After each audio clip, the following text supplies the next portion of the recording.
Hello hello सबैजनामा नमस्कार। के छ हामी सन्चै होला के अरे। अनि अहिले खासै त्यस्तो भिडियो बनाउनु पर्ने त केही पनि थिएन।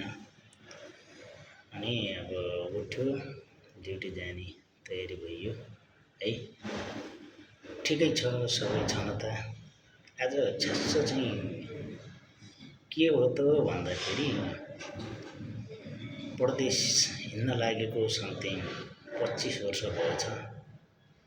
खारीमै 20 वर्ष 4-5 वर्ष इन्डियातिर। 25 वर्षमा के गर्यो त भनी भन्दाखेरि आखिर गरेको त केही पनि रहन्छु है। लगभग 25 वर्षमा न त परिवारलाई सुख दिन नै सक्यो, न त पैसा कमाउन नै सक्यो, केही पनि सकिएन। गरिब हुनु सायद मेरो दोष त होइन होला, तर लगभग भनौँ बिहा गरेको 20 वर्ष भएछ। अब हिँड्दा पैसा कमाउँछु भने हिँडे खै हिँड्दा केही प्रगति देखिएन, प्रगति गर्न सकिएन।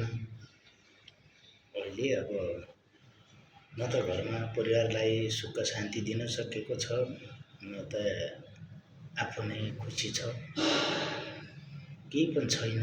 तर भिडियो बनाउनेको उद्देश्य भनेको यही हो। पैसा जब आफूसँग छ सबै तपाईको आफ्नो हुँदो रहेछ। तपाईको पैसा आफूसँग छैन भनेपछि त्यो कसैको पनि आफ्नो हुन सक्दैन।